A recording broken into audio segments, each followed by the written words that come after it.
Family clinic concept ஒரு பல்நோக்கு மருத்துவமனை, ஒரு மல்டி ஸ்பெஷாலிட்டி ஹாஸ்பிட்டலில் அதோட ரெலவன்ஸ் என்ன? நீங்கள் பார்த்தீங்கன்னா ஒரு பல்நோக்கு மருத்துவமனை, மல்டி ஸ்பெஷாலிட்டி, சூப்பர் ஸ்பெஷாலிட்டி ஹாஸ்பிட்டலுக்கு வரப்போ என்ன பண்ணுவாங்க? எனக்கு வந்து அக்யூட் ஹார்ட் அட்டாக் இருக்குது, ஸ்ட்ரோக் இருக்குது, இல்லை காம்ப்ளெக்ஸ் சர்ஜரி பண்ணணும், இல்லை இது வந்து knee replacement, kidney transplant, liver transplant அந்த மாதிரி பண்ணணும், ஹார்ட் அண்ட் லங் டிரான்ஸ்பிளான்ட் பண்ணணும். அப்படி தான் மல்டி ஸ்பெஷாலிட்டியோட ஒரு ஹாஸ்பிட்டலோட ஒரு அப்ஜெக்டிவ்.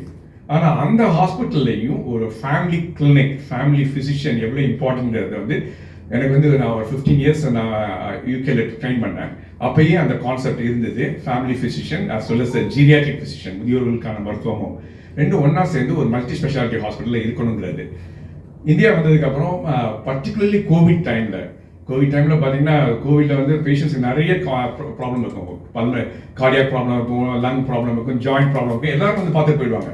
பட் அதுக்கப்புறம் பேஷண்ட் வந்து டாக்டர் எனக்கு ஒரு டாக்டர் வேணும், எனக்கு அடுத்து நான் ஃபாலோ அப் கொஸ்டின் கேட்குறது அப்படிங்கிறப்ப அந்த ஃபேமிலி ஃபிசிஷியன் கான்செப்ட் வந்து மல்டி ஸ்பெஷாலிட்டி ஹாஸ்பிட்டல்லையும் அதுக்கு ஒரு ரெலவன்ஸ் இருக்குங்கிறதுக்காக தான் நம்ம அவ்வளோபேட் ஹாஸ்பிட்டலில் வந்து அந்த family clinic within the multi speciality ஹாஸ்பிட்டலில் ஆரம்பித்தோம். ரொம்ப சக்ஸஸ்ஃபுல் இனிஷியேட்டிவ் அது. ஏன்னா இப்போ வந்து ஒரு பேஷண்ட் வந்து கேட்குறோம், அவங்களுக்கு வந்து நிறைய நம்ம வந்து சரி நீங்கள் போன வருஷம் வந்தீங்க இந்த ப்ராப்ளம் அப்படி தான் நிறைய பேசுகிறோம். பட் ஃபேமிலி ஃபிசிஷியன் என்னன்னா இன்னும் தி go beyond that.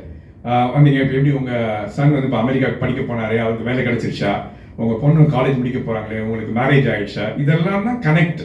So nowadays இந்த மாடர்ன் வேர்ல்டில் வந்து நிறைய பப்ளிக்கு ஒரு பேஷண்ட்ஸ் வந்து இந்த ஒரு connect to the family physician வந்து மிஸ் பண்ணுறாங்க. அது வந்து so many people have asked me, doctor family physician ஒன்று இல்லையே அப்படின்னு சொல்லிட்டு. அந்த கான்செப்ட் வந்து well established in western world. நம்ம ஊரில் வந்து கிராஜுவலாக எல்லாருமே எனக்கு செஸ்ட் பெயினா I'll go to the cardiologist, நீ பெயினா I'll go to the orthopaedic surgeon டேரெக்டாக போகிறதுனால என்ன ஆகுது, அந்த ஃபேமிலி ஃபிஷனோட ரெலவன்ஸ் கம்மியாகிட்டு இருந்தது. பட் ஆஃப்டர் கோவிட் வந்து ஃபேமிலி ஃபிஷன் வந்து எவ்வளோ ரெலவென்ட்னு everybody has realise.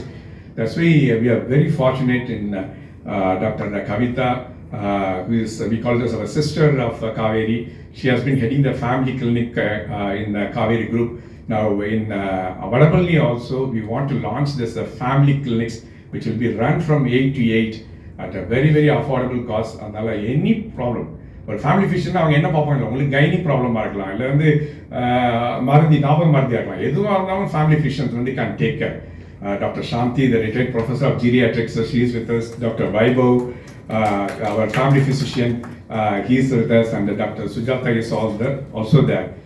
And I really thank from my bottom of my heart for Kalanidhi Veerasamy sir அவர்கள் இந்த ஃபேமிலி கிளினிக்ஸ் இந்த மல்டி ஸ்பெஷாலிட்டி ஹாஸ்பிட்டல் கான்செப்டை இனாகிரேட் பண்ணுறதுக்கு தேங்க்யூ வெரி மச். ஹாஸ்பிட்டல் செட்டப்பில் வந்து ஆரம்பிக்கிறத விட ஒரு சீப்பர் செட்டப்பில் வந்து மினிமல் இது இன்வெஸ்டிகேஷன்ஸ் பண்ணணும்னா கூட நீங்கள் வந்து எக்ஸ்ரே அதுக்கு வந்து ஹாஸ்பிட்டலுக்கு வந்துருக்கணும்.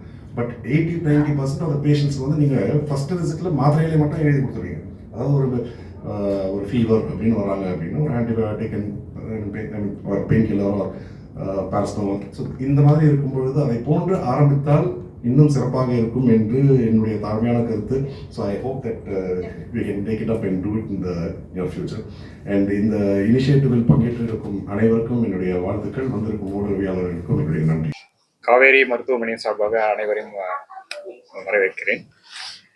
இன்று காவேரி மருத்துவமனை பல்நோக்கு மருத்துவமனையாக இருந்தபோதும் நாம் குடும்ப நல மருத்துவ மையத்தை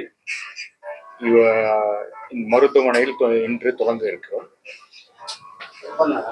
இந்த குடும்ப நலத்துறையை வந்து துவக்கிறதுக்கான நோக்கம் என்னன்னு கேட்டீங்கன்னா, ஹெல்த் கேர், அதாவது நல்வாழ்வுத்துறையில முக்கியமானது வந்து பிரைமரி, செகண்டரி, டெர்ஷரின்னு சொல்லுவாங்க.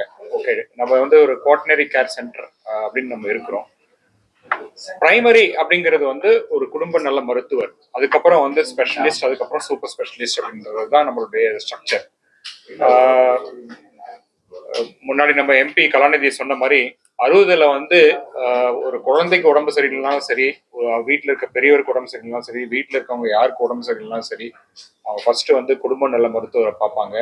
அவர் வந்து அவங்களுக்கு என்ன தேவையோ அந்த மருந்தை வந்து அவருடைய கிளினிக்லேயே கொடுப்பாரு. என்ன பேசிக்கான இன்வெஸ்டிகேஷன் இருக்கோ அதை அங்கேயே பண்ணுவார். அது ரொம்ப அஃபோர்டபுளாக வேற இருக்கும் அந்த ஃபேமிலிக்கு.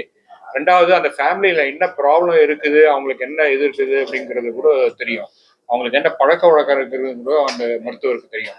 முக்கியமாக வந்து அவங்க ஃபேமிலியில் வந்து சில பேருக்கு வந்து சுகர் இருக்குது, ப்ரெஷர் இருக்குது அப்படின்னா அவங்க சின்ன வயசுலேருந்தே உனக்கு சுகர் வர இது இருக்குது, அதனால் நீ இதெல்லாம் சாப்பிடாத அப்படின்னு சொல்கிறதுல ஆரம்பித்து அவங்களுக்கு என்ன மருந்து கொடுக்குறதுலேருந்து எல்லாமே வந்து அவங்க பார்த்துப்பாங்க. ரொம்ப முக்கியமானது அவங்களுக்கு இருக்கிற பழக்க வழக்கம் கூட அட்ஜஸ்ட் இது பண்ணுவாங்க. இப்போ என்னுடைய நான் குழந்தையா இருந்தபோது இந்த குடும்ப நல மருத்துவர் வந்து நான் பார்த்துருக்கேன். ஒரு ஒரு பர்சன் அவர் கிளினிக்குள்ள போவார், ஃபர்ஸ்ட் பாக்கெட்ல இருக்கிறதுலாம் எடு அப்படின்னுவாரு. அதுல பாத்தீங்கன்னா அவர் ஏதாவது ஒரு சிகரெட் பாக்கெட் ஒரு வத்தி பெட்டி வச்சிருந்தா கூட இன்னும் நீ இதெல்லாம் பண்றியா அப்படின்னு ஒரு கண்டிப்புடன் சொல்லுவாரு. ஸோ இதெல்லாம் நம்ம வந்து ஆக்சுவலா கொஞ்சம் கொஞ்சமா நம்மளுடைய இதுல வந்து இழந்துட்டோம். ஸோ இதை வந்து ரீஇன்வென்டிங் சொல்லுவாங்க. அதாவது இதை வந்து நம்ம மறுபடியும் நம்ம வந்து புதுசா எதுவும் பண்ணல, ஏற்கனவே இருந்த ஒரு விஷயத்தை தான் நம்ம இன்னும் ஸ்ட்ராங்கா பண்ண போறோம். என்ன பண்ண போறோம் அப்படின்னு கேட்டீங்கன்னா, ஒவ்வொரு 5 கிலோமீட்டருக்கும் ஒரு ஒரு குடும்ப நல மருத்துவ மையம். அதுல வந்து மக்களுக்கு ரொம்ப அஃபோர்டபுளான காஸ்ட், ஒரு 100 ரூபாய் 200 ரூபாய்ன்ற கன்சல்டேஷனும், அதே மாதிரி ஒரு சீப்பான மருந்துகளும், அனாவசியமான டெஸ்ட்லாம் எல்லாமே பேசிக் டெஸ்ட் அங்கேயே பண்ணிக்கிற மாதிரியும், தேவைப்பட்டாதான் அவங்களுக்கு ஸ்பெஷலிஸ்டுக்கு அனுப்பணும் அப்படிங்கிற ஒரு கான்செப்டை கொண்டு வரணுன்றது தான் இந்த இந்த இந்த கிளினிக்குடைய இந்த மருத்துவ மையத்துடைய நோக்கம் ஆக்சுவலா. இப்போ முதற்கட்டமாக எங்ககிட்ட வந்து நாங்க வந்து ஆழ்வார்பேட்டில் வந்து காவேரி ஆரம்பிக்கும் போதே டாக்டர் கவிதா எங்க கூட இணைஞ்சு அதை ரொம்ப சிறப்பா பண்ணிட்டு இருக்காங்க. நிறைய பேருக்கு வந்து ஆழ்வார்பேட்டு ஹாஸ்பிட்டல் காவேரிக்கு வராங்க அப்படின்னா அவங்களுக்கு முதல் அவங்களுடைய சொந்தமா அவங்க நினைக்கிறது டாக்டர் கவிதாவை தான். அதே மாதிரி நாங்க வந்து எல்லா சென்னை முழுவதும் ஒவ்வொரு மையத்திலையும் ஒரு ஒரு பர்சன் அந்தந்த ஃபேமிலியோட கனெக்டடா இருக்கணும், அவங்க வந்து அந்த ஃபேமிலியை பத்தி எல்லாம் தெரிஞ்சிருக்கணும் அப்படிங்கிறது தான் இந்த குடும்ப நல மையம் ஆரம்பிக்கிறதுக்கான நோக்கம் ஆக்சுவலா. இதுதான் எங்களுடைய நோக்கம். அதே மாதிரி பிரைமரி கேர் அப்படிங்கிறது பிரைவேட் செக்டார்லையும் இருக்கணும். இது வந்து கவர்மெண்ட் செக்டார்ல மட்டும் இருக்கக்கூடாது, பிரைவேட் செக்டார்லையும் கொண்டு வரணும். அதே மாதிரி அஃபோர்டபிலிட்டியை வந்து கண்டிப்பா வந்து கீழே வச்சுக்கணும். இதனால வந்து அவங்களே போய் இப்ப என்ன பண்றாங்க, பாதி பேர் வந்து சின்ன தலைவலி சின்ன இது அப்படின்னா நேரா மெடிக்கல் ஷாப்புக்கு போறாங்க. இப்போ பிரைமரி கேர் யார் ப்ரொவைட் பண்றாங்கன்னா அந்த மெடிக்கல் ஷாப்ல இருக்க ஃபார்மசிஸ்ட் தான் ப்ரொவைட் பண்றாரு. அவர்கிட்ட போய் ஏதோ ஒரு மருந்து கேட்டு வாங்கி சாப்பிட்றாங்க. அந்த மாதிரி இல்லாம ஒரு மருத்துவரையும் அணுகி தரமான மருத்துவத்தை வந்து எடுத்துக்கணும் அப்படிங்கிறது ஒரு நோக்கம். அதே டைம்ல அவங்களுக்கு வந்து ஒரு வியாதி இருக்குதுங்கிறத வந்து இயர்லியரா கண்டுபிடிக்கிற இதுவும் வந்து அவங்களுக்கு தான் இருக்கு. முதல்லயே வந்து அவங்களுக்கு வந்து ஒரு பர்டிகுலர் ஸ்பெஷலிஸ்ட் அமைச்சு அவங்களுக்கு அந்த வியாதி பெரிய வியாதி ஏதாவது இருக்குமோ அப்படின்றத வந்து ஸ்கிரீன் பண்றதும் அவங்க பண்ணுவாங்க. ஸோ அதையே நம்ம திரும்பி கொண்டு வரணுன்றது நம்மளுடைய இது. அதே மாதிரி மக்களுக்கு வந்து ஒரு பழக்க வழக்கங்கள்ல இருக்கிற இம்பார்ட்டன்ஸ், அதாவது என்ன மாதிரி உணவு எடுத்துக்கணும், என்ன மாதிரி எக்ஸசைஸ் பண்ணணும், எவ்வளோ அளவுக்கு எக்ஸசைஸ் பண்ணலாம், எவ்வளோ அளவுக்கு பண்ணக்கூடாது அப்படிங்கிறதெல்லாம் வந்து அவங்க சந்தேகங்கள் தீர்த்துக்கிற ஒரு மையமாகவும் இருக்கும். அதே மாதிரி வேக்சினேஷன்ஸ் குழந்தையிலேருந்து பெரியவங்களுக்கு இன்னைக்கு குழந்தைங்களுக்கு மட்டும் இல்லை, பெரியவங்களுக்கும் இன்னைக்கு வேக்சினேஷன் எடுக்க வேண்டியது அவசியமா இருக்கு. ஸோ அந்த வேக்சினேஷனுக்கு அட்வைஸ் பண்றது, இந்த வேக்சின் எடுத்துக்கலாமா எடுத்துக்கூடாதா, எந்த வேக்சின் எடுத்துக்கணும் அப்படின்றத வந்து சொல்றதுக்கும் அது அந்த மையம் வந்து உதவியா இருக்கும். அது மட்டும் இல்லாம அவங்களுக்கு ஹெல்த் கேர்ல இருக்க எல்லா டவுட்ஸையும் வந்து கிளியர் பண்ணிக்கிறதுக்கான ஒரு இடமா அது வந்து செயல்படும். இதுதான் வந்து எங்களுடைய நோக்கம். இதை வந்து மருத்துவமனைக்கு உள்ளேயே நாங்க ஆரம்பிக்கிறோம். இப்போ இங்க வந்து இந்த நெய்பர்ஹுட்ல இருக்கிறவங்க எங்களுக்கு ரொம்ப பழக்கமானவங்க. இப்ப நான் இங்க வந்து மருத்துவ கண்காணிப்பாளராக இருக்கேன். நான் எல்லா பேஷண்ட்டையும் பாக்குறேன். நிறைய பேர் எனக்கு நண்பராக வராங்க. என்ன ஆகுதுன்னா இப்போ வந்து பாத்தீங்கன்னா நேரா வந்த உடனே ஃபர்ஸ்ட் என்னை தான் ஃபர்ஸ்ட் மீட் பண்றாங்க. இப்போ மீட் பண்ணிட்டு டாக்டர் எனக்கு கொஞ்சம் காலில் ஏதோ ஒரு ஓடுற மாதிரி இருக்கு, அது வலி மாதிரியே இல்லை ஓடுற மாதிரி இருக்கு, எந்த டாக்டர் பார்க்கலாம் இது அப்படின்ற ஒரு இது கேட்டுப்பாங்க. அதுக்கப்புறம் நான் இவங்களை பாருங்க அவங்கள பாருங்கன்னு சொன்னா அதுக்கப்புறம் பார்ப்பாங்க.